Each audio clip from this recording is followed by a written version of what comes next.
Hello दोस्तों और स्वागत है आपका टोटल प्रेप यूपीएससी चैनल में, जिसमें राइट नाउ आप देख रहे हैं आज की सारी करंट अफेयर्स का रैपिड राउंड अप। जी हां दोस्तों, आज यानी कि 29 अगस्त की सारी important current affairs news items को कोलेट करके कलेक्ट करके मैं आप सबके लिए लेकर आया हूं। आगे आने वाले कुछ ही मिनटों में हम आज की सारी इंपॉर्टेंट करंट अफेयर्स से अप टू डेट हो जाएंगे। सबसे पहले मेरे चैनल को सब्सक्राइब कर दीजिए और इस वीडियो को लाइक कर दीजिए आगे बढ़ने के पहले। ये पूरी तरह से फ्री है, आपको कोई कॉस्ट नहीं पड़ेगा, पर मुझे इससे ज़रूर फायदा होता है। और इस वीडियो के डिस्क्रिप्शन सेक्शन को जरूर चेक करिए। मल्टीपल वीडियोस मैं हर दिन अपलोड करता हूं, हर कोई भी वीडियो आपसे मिस ना हो, हर वीडियो आप देखा करिए। कोई भी इशू हो उसमें इन डेप्थ घुसने के लिए एक सेपरेट वीडियो उसका अपना होना चाहिए, इसके लिए मैं अलग से वीडियो बनाता हूं।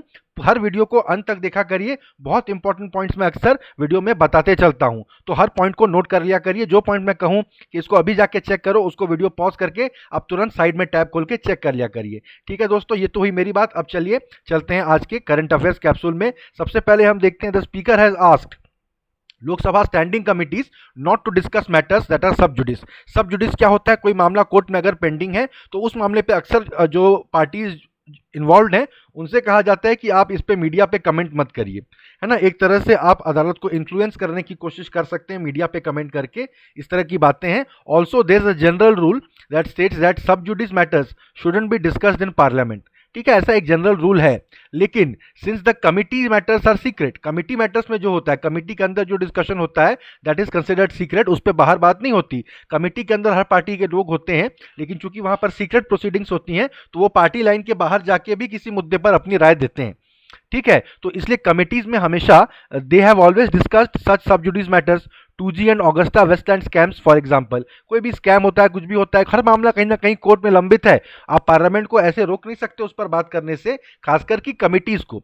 ठीक है, इस बात को वीरप्पा मोइली और बहुत सारे इस तरह के लोग हैं जो पार्लियामेंट की स्टैंडिंग कमिटीज के मेंबर्स हैं, उन्होंने इस बात को रेज किया है कि लोकसभा स्पीकर ने ये जो बात कही है कि कमिटी के अंदर भी आप मत सब जुडिस मैटर्स को डिस्कस करिए, ये बात ठीक नहीं है। तो आपसे एमसीक्यू में पूछा जा सकता है, can parliament discuss matters that are sub judice.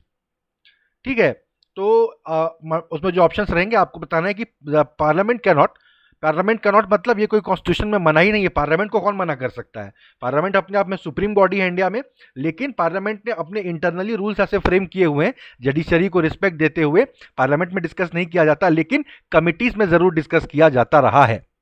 ठीक है, ये आपको मेंशन करना है। देखिए, कोलकाता मेट्रो के बारे में न्यूज आई हुई है, उसमें हमारे एमसीक्यू से रिलेटेड यही इंपॉर्टेंट पॉइंट है। मैक्सिमम लोगों को पता होगा, जिन्हें नहीं पता है उनके लिए मैंने ये पॉइंट यहाँ ऐड कर दिया है। Kolkata metro is the oldest metro in India and the only one in the administrative control of the Indian railways.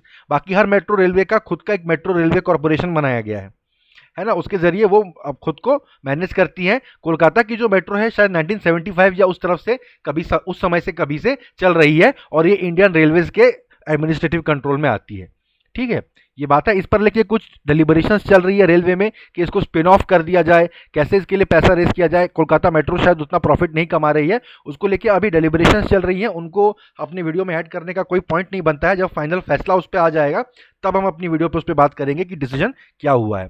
ठीक है, अगला पॉइंट देखिए, जम्मू एंड कश्मीर के लिए नए ट्रांजैक्शन ऑफ बिजनेस रूल्स लागू किए गए हैं होम मिनिस्ट्री द्वारा।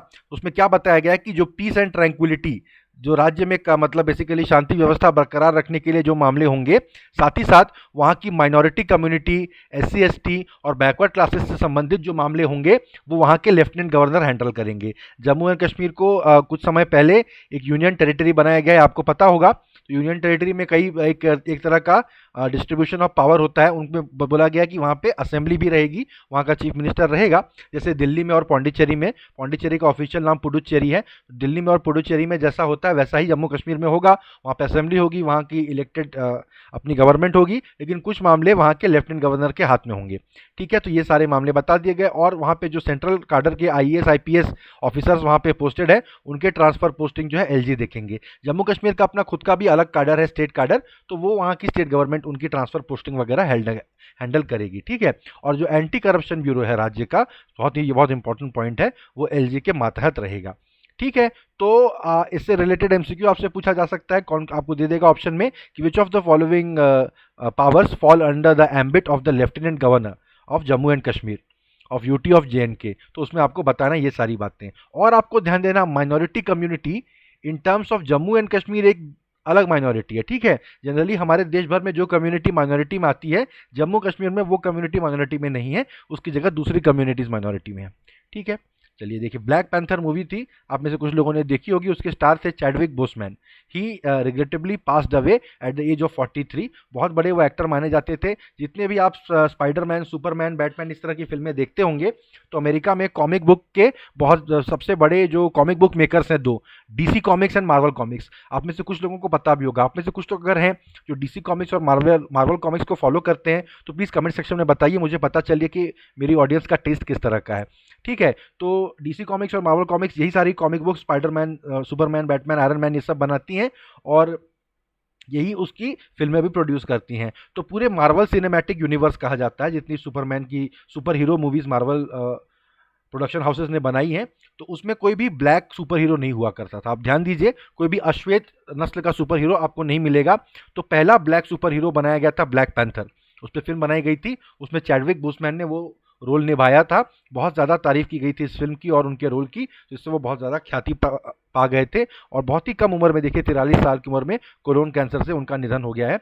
इसलिए उनको श्रद्धांजलि तो है ही, और ये एग्ज़ाम के पॉइंट ऑफ व्यू से भी हमारे लिए इम्पॉर्टेंट हो जाता है, ठीक है। देखिए, बांग्लादेश की बेक्सिमको नाम की कंपनी है, उसने सीरम इंस्टीट्यूट ऑफ इंडिया के साथ प्रायोरिटी डील साइन की है। सीरम इंस्टीट्यूट ऑफ इंडिया जो है भारत में दुनिया की it is the largest vaccine producer in the world, ठीक है। तो जो भी वैक्सीन ये प्रोड्यूस करेंगे, अभी तो सारी वैक्सीन अपने टेस्टिंग फेजेस में है, फाइनली कोई वैक्सीन प्रोड्यूस किया जाएगा, तो जो भी किया जाएगा तो वो बेक्सिमको यानी बांग्लादेश को भी दिया जाएगा, ठीक है। बांग्लादेश के साथ मैंने अभी मेरी पुरानी वीडियोस में बात की थी, ये भारत के नेबर्स जो है ऐसे ही भारत चाइना आपस में खिलाते रहते हैं, अपना फ़ायदा लेते हैं। बांग्लादेश भी उन्हीं देशों में से एक है।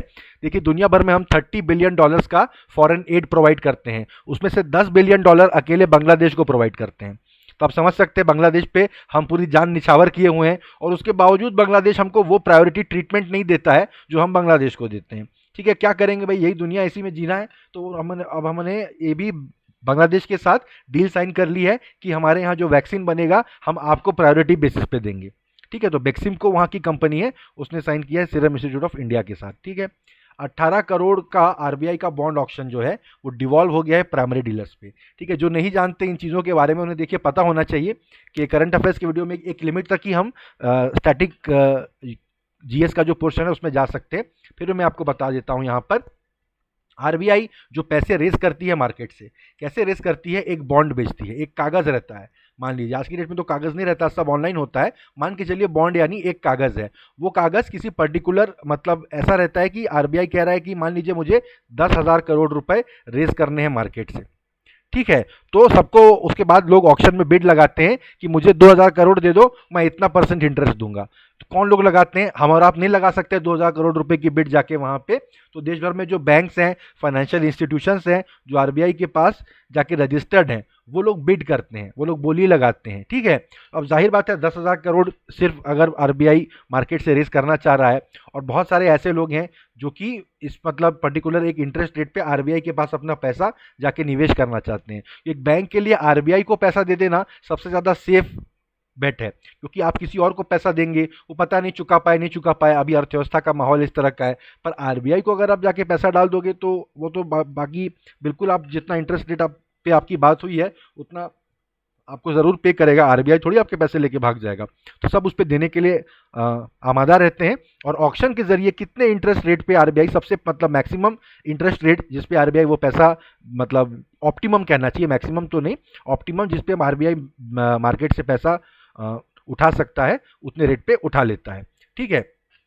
तो ये इस तरह से होता है। लेकिन क्या होता है कि कई बार ऐसा बहुत ही रेयर केसेस में होता है कि मार्केट में या तो इतना पैसा नहीं है, या लोग अभी किसी और कारण से आरबीआई से ये बॉन्ड नहीं खरीदना चाहते हैं, ठीक है। तो ऐसे समय में कुछ ऐसे प्राइमरी फाइनेंशियल इंस्टीट्यूशंस हैं, जैसे आईसीआईसीआई बैंक हो गया, एचडीएफसी बैंक हो गया, बड़े बड़े बैंक हैं, उनको आरबीआई ने प्राइमरी डीलर की संज्ञा दी हुई है, ठीक है। उनको कोई बेनिफिट भी मिलते हैं, पर उन पर जिम्मेदारी है कि आरबीआई मार्केट में अपना बॉन्ड लेके आया और लोगों ने बॉन्ड उतनी मात्रा में नहीं खरीदे। मान लीजिए 10,000 करोड़ का हम बॉन्ड लेके आए हैं और हम कह रहे हैं कि हम 5.5% तक ही आपको देंगे इंटरेस्ट रेट, इस तरह का कुछ, और उतने रेट पे हमारा सिर्फ 4,000 करोड़ रुपए का बॉन्ड बिका। 6,000 करोड़ रुपए हमें अभी भी चाहिए, तो अब वो डिवॉल्यूशन हो जाएगा, यानी ऑटोमेटिकली इस सिस्टम पे मैंने खुद ने काम किया हुआ है, ऑटोमेटिकली वो प्राइमरी डीलर के खाते में चली जाती है और उसको अपडेट आ जाता है कि भाई 6,000 करोड़ आप दे दो रिजर्व बैंक को, आप पर बात आ चुकी है। उनमें बराबर बराबर बढ़ जाता है, या जैसे भी उन्होंने आपस में रेशियो तय किया होगा उन्होंने उनमें बढ़ जाता है, और आरबीआई को पैसा देके वो बॉन्ड वो खरीद लेते हैं। ये खरीदने के लिए वो बाध्य हैं, बदले में उन्हें बहुत फेवर मिलता है, बहुत सारे गवर्नमेंट सिक्योरिटीज वगैरह आती हैं, उस पर सबसे पहले प्राइमरी डीलर को बिड करने का राइट मिलता है बाकी लोगों से पहले। तो उसके उसके एवज में उनसे ये जिम्मेदारी डाली जाती है कि भाई आपको ये जबरदस्ती खरीदना पड़ेगा बॉन्ड। डिवॉल्यूशन क्या होता है ये आपसे एमसीक्यू में पूछा जा सकता है। प्राइमरी डीलर क्या होता है ये आपसे एमसीक्यू में पूछा जा सकता है। ठीक है, जो मैंने बताया मुझे उम्मीद है कि आपको क्लियर हो गया होगा। बाकी इस तरह के सिस्टम्स के बारे में, ये आरबीआई का गवर्नमेंट सिक्योरिटीज को बेचने खरीदने का ये पूरा सिस्टम है, जो ओपन मार्केट ऑपरेशन और ट्विस्ट, ओएमओ ट्विस्ट क्या होता है ये मैं पहले एक दो बार मेरी वीडियो में कवर कर चुका हूं। आने वाले दिनों में आरबीआई फिर करने वाला है वो काम, तो फिर मैं कवर कर लूंगा। पर अगर अभी आपको पता नहीं है ओएमओ ट्विस्ट क्या होता है, ओपन मार्केट ऑपरेशन ट्विस्ट, अभी यही वीडियो को पॉज करिए, दूसरे टैब में गूगल करिए ओएमओ ट्विस्ट और उसको पढ़ लीजिए। ठीक है, वो जरूर से जरूर इस बार के यूपीएससी में आने वाला है। फिर देखिए, अभी आपको दो ऐसी कंपनी टाटा ने किया है और किसी हुंडई ने किया है, वो अपनी गाड़ियों को अब सब्सक्रिप्शन बेसिस पे दे रहे हैं, किराए पे ले लो हम ही से। ठीक है, तो वैसे मारुति भी उसी झुंड में शामिल हो चुका है। माइल्स ऑटोमोटिव करके एक कंपनी के साथ उन्होंने टाई अप किया है, वो अपनी सब्सक्रिप्शन सर्विस चालू कर रहे हैं। वो 12 महीने, 18 महीने, 16 महीने इस तरह से उन्होंने स्कीम लॉन्च की है। कम से कम 1 साल के लिए तो आपको उनकी गाड़ी किराए पे लेनी ही पड़ेगी। और मान लीजिए कि जैसे आप लेते हैं स्विफ्ट डिज़ायर, रेंट पे उनसे जाके सब्सक्राइब करते हैं, तो हर महीने का 17,650 ऐसा करके है उसका रेंट। और अगर आप जैसे 10 महीने 12 महीने का आप लोगे, करीब करीब 2 लाख रुपये आप साल में उसका दे दोगे। ठीक है, देखिए प्रोजेक्ट चुनौती, इंपॉर्टेंट ये पॉइंट है, ये ministry of electronics and information technology, इन्होंने क्या किया है, कॉन्टेस्ट लॉन्च किया है प्रोजेक्ट चुनौती। इस चुनौती के तहत वो देश भर के टॉप 300 स्टार्टअप को आइडेंटिफाई करना चाहते हैं, जिनको कि 25 लाख का सीड फंडिंग वो देंगे। सीड फंडिंग क्या होता है, कोई भी स्टार्टअप जो होती है वो एकदम ही शुरुआत, उसको जो फंडिंग दी जाती है टू प्रूव देयर कॉन्सेप्ट। मेरा जो कॉन्सेप्ट है वो लेके मैं आया हूँ, अगर मेरे कॉन्सेप्ट को इन्वेस्टर्स के सामने मैं प्रेजेंट करता हूँ और वो कहते हैं कि हाँ भाई आपकी बात में दम तो लग रहा है, तो सीड फंडिंग चाहिए होती है कि मैं प्रूव कर दूं कि मार्केट में भी वो चीज़ काम करेगी जो मेरी प्रेजेंटेशन से देख के आपको लग रहा है कि हाँ भाई बात में दम है। तो उसके लिए कुछ पैसा तो चाहिए होगा। मान लीजिए ऐसा मैं बताऊं कि एक ऐप के थ्रू मैं लोगों के घर घर दूध बांट दूंगा, ऐसा कुछ सर्विस हो सकती है ना। अमेजोन से आप सामान मंगाते हैं, यहाँ दूध वाले साहब रोज चिक चिक करते हो, कह रहे दूध ले आओ, अरे कितना दूध दे रहे हो, अरे इतने रुपए किलो, वो बोलेगा गाय अभी गर्मी का मौसम है पानी ज़्यादा पी रही है। इस तरह की चीज़ें होती रहती है। अगर मैंने मान लीजिए फॉर एग्जाम्पल, मैं जस्ट ऐसे एग्जाम्पल के तौर पर बोल रहा हूँ कि मैं लोकल में एक ऐसा पैकेट बंद दूध जो है उसका ऐप चालू कर दूँ कि आप ऐप जो है ऑनलाइन ऑर्डर करो, और साथ में कुरियर सर्विस या जिन लोग अमेजोन का सामान बांटते हैं उन लोगों के साथ मेरा टाई अप हो कि जैसे जैसे लोग रिक्वेस्ट को बस एक बटन क्लिक करेंगे तो वो कुरियर वाले के पास चले जाएगा कि हाँ इनके यहाँ दूध दे दो। ठीक है, तो रोज़ आप जिस दिन दूध, किसी दिन 2 किलो चाहिए, किसी दिन 1 किलो चाहिए, ऐसे करके लो, या महीने भर का सब्सक्राइब कर लो, दो जैसे मारुति की गाड़ी सब्सक्राइब कर रहे हो, मेरा दूध सब्सक्राइब कर लो, तो 2 पैकेट दूध रोज आपके घर आ जाएगा। ऐसा एग्जाम्पल के तौर पर मैं बता रहा हूँ। अगर ये सर्विस कोई कहता है कि हाँ भाई आपका प्रोडक्ट तो सही है, ऐसा ऐप आप बना सकते हो, तो इनिशियल कुछ तो पैसे मुझे चाहिए होंगे कि दूध मैं मार्केट से खरीदूँ, ऑफिस सेटअप करूँ, है ना, 8-10 लोगों को हायर करूं, हम लोग दूध का पास्चराइजेशन वाली मशीन खरीदें, उसको पैकेट बंद करें, है ना, फिर कुरियर वाले से मैं डील करूं तो कुछ उसको भी एडवांस देना पड़ेगा, यहाँ वेबसाइट या ऐप डेवलपमेंट टीम बिठानी पड़ेगी, ये सब करने के लिए इनिशियल कुछ चाहिए होगा। तो मान लीजिए यही भारत सरकार के पास ही जाके मैं ये आइडिया पिच कर दूँ। वैसे जो आइडिया मैंने अभी राइट नाउ ऐसे ही चलते चलते बता दिया है, मुझे ऐसा लग रहा है कि बहुत बढ़िया आइडिया है। आप में से कोई इंटरेस्टेड हो तो जाके प्रोजेक्ट चुनौती की वेबसाइट पे लॉगिन करके ये आइडिया बेच भी सकता है उनको, जो भी है। तो वो 25 लाख अगर आप सिलेक्ट हो जाते हैं तो जो कॉस्ट पड़ेंगे जो मैंने अभी बताया उसके लिए 25 लाख आपको देंगे। ठीक है, तो ये 25 लाख लेके आप 4-5 महीने चलाओ अपना धंधा। उसके बाद जब धंधा चल पड़ेगा तो उसके फाइनेंशियल्स की देखिए, हमको प्रॉफिट भी दिख रहा है और हमारे इस प्रोडक्ट को कितने 2 लाख लोगों ने सब्सक्राइब कर लिया है। तब लेके जब आप किसी वेंचर कैपिटलिस्ट के पास जाएंगे, वीसी के पास जाएंगे, तो वो कहेगा ठीक है आपके बिजनेस में मुझे 20% आप दे दीजिए, बदले में मेरे से आप ये 5-7 करोड़ रुपए ले लीजिए अपना बिजनेस चलाने के लिए। इस तरह से आपकी कंपनी स्टार्टअप हो जाएगी। नहीं तो सरकार भी स्टार्टअप इंडिया करके, सरकार की भी योजना है, उसके तहत वो भी आपको लोन दे सकते हैं। Startup India, stand up India, ये ऐसी स्कीम्स है, इनके बारे में आपको पता होना चाहिए। बिल्कुल से शॉर्ट नोट प्रिपेयर करके रखिए, कौन सी एजेंसी है जो इसमें लोन की गारंटी लेती है, कौन इसमें पैसा देता है, कौन सी मिनिस्ट्री के तहत ये होता है, ये आपको पता होना चाहिए। ठीक है, सिर्फ पैसा ही नहीं देगी सरकार, साथ में एचआर, लीगल, आईपीआर और पेटेंट मैटर्स में गाइडेंस भी देगी। आईपीआर यानी इंटेलेक्चुअल प्रॉपर्टी राइट्स। उसके बाद जो है इस ये पूरे मामले को कैसे किया जाएगा, देश भर में software technology parks of India है, एसटीपीआई के बड़े बड़े कैंपस होते हैं, कभी 90s में या अर्ली 2000s में सरकार ने देश भर में सेटअप किए थे। उनका मानना था कि सॉफ्टवेयर कंपनियां यहाँ पे हम बनाएंगे, बहुत सारी लोग आके स्टार्टअप करेंगे वगैरह। उतना तो वो नहीं हुआ, लेकिन वो कैंपसेस तो इंफ्रास्ट्रक्चर तो आज की डेट में मौजूद है, तो उसका इस्तेमाल किया जाएगा इसके लिए। अगला देखिए, 1951 में जो एशियाड गेम हुए थे पहले, उसमें इंडिया का पहला मेडल, भारत की तरफ से गोल्ड मेडल किसी ने भी जीता था तो वो थे सचिन नाग। हमारा देश आज़ादी 47 में हुआ था, 51 तक हमारे देश को किसी भी एशियाड एशियाड तो पहला उसी साल हुआ, खैर तो कोई मेडल वेडल मिला नहीं था। पहला गोल्ड सचिन नाग जी को मिला, जो कि स्विमर थे। ठीक है, उनको अब उनके बेटे काफ़ी साल से अशोक नाग ट्राई कर रहे थे। 1987 में सचिन नाग जी का देहांत हो गया है। ठीक है, तो इस साल सन 2020 यानी सचिन नाग जी की जन्म की शताब्दी है, 100 साल हो गए हैं। तो उनके बेटे ने बहुत प्रयास करने के बाद 5वें अटेम्प्ट में सरकार मान गई है और सचिन नाग जी को इस साल ध्यानचंद अवार्ड दिया जाएगा। उस साल उन्होंने 1951 में 3 मेडल जीते थे। सचिन नाग स्विमर थे, पहला एशियाड 1951 में हुआ था, भारत की तरफ से गोल्ड जीतने वाले वो पहले व्यक्ति थे सचिन नाग जी। उनको इस साल ध्यानचंद अवार्ड दिया जा रहा है। प्लस उस साल उन्होंने कहीं किसी और, जैसे अलग अलग होते हैं ना इवेंट्स, स्विमिंग में 100 मीटर, 400 मीटर, रिले रेस, इस तरह के उन्होंने ब्रॉन्ज वगैरह भी जीते थे। तो टोटल 3 मेडल उन्होंने जीता था, ये आप याद रखिए। तेंजिंग नोर्गे अवार्ड है, it is the India's highest award for adventure sports, ये आप याद रखिए। तेंजिंग नोर्गे कौन है ये आपको पता होना चाहिए। एडमंड हिलेरी और तेंजिंग नोर्गे एवरेस्ट पे पहली बार सक्सेसफुली चढ़ने वाले माने जाते हैं, तो उनके नाम पे ये अवार्ड रखा गया है। मेघालय के 5 जिलों को epicentre of swine fever declare कर दिया गया है। एपिसेंटर यानी क्या होता है, बाकायदा वो सेंटर जहाँ से कोई चीज़ फैल के चालू हो रही है। भूकंप का एपिसेंटर आपने पढ़ा होगा, भूकंप के बारे में P wave, Q wave, R wave, ये सब आप पढ़ के रखिए, बहुत इंपॉर्टेंट स्टैटिक का पोर्शन है ज्योग्राफी के लिहाज से, अक्सर क्वेश्चन आ जाता है उस पर। चलते चलते देखिए मैंने बता दिया आपको स्टैटिक का वो पोर्शन जो आपको पढ़ के रखना है। ठीक है, तो मेघालय के 5 जिले हैं जहाँ स्वाइन फीवर इस तरह से उसको एपिसेंटर डिक्लेयर किया गया है वहाँ से। तो आप याद रखिए स्वाइन फीवर का एपिसेंटर मेघालय में है। फिर लक्षद्वीप आइलैंड्स जो हैं वहाँ पे केरला बार्न आउल्स को इंपोर्ट कर रहे हैं। बार्न आउल्स यानी बार्न यानी दलान जिसको कहते हैं, जहाँ अनाज वनाज रखा जाता है, इस तरह के कुछ उल्लू होते हैं, तो वो केरला से इंपोर्ट कर रहे हैं लक्षद्वीप में, क्योंकि वहाँ पे खेती वगैरह जो करते हैं उसमें चूहे बड़ा परेशान करते हैं।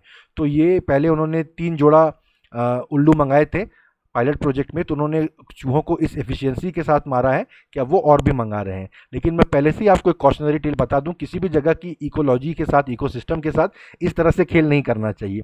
लक्षद्वीप में अगर पहले से ये बार्न आउल मौजूद नहीं है, उनको वहाँ इंट्रोड्यूस नहीं करना चाहिए। ठीक है, ये चूहे कोई और प्राणी खाता होगा, वो प्राणी भी संकट में आ जाएगा, इससे पूरी उनकी जो इकोसिस्टम है उस पर कुछ ज़्यादा ही असर पड़ जाएगा। वो आने वाले समय में शायद 20-25 साल बाद इसका खुलासा होगा।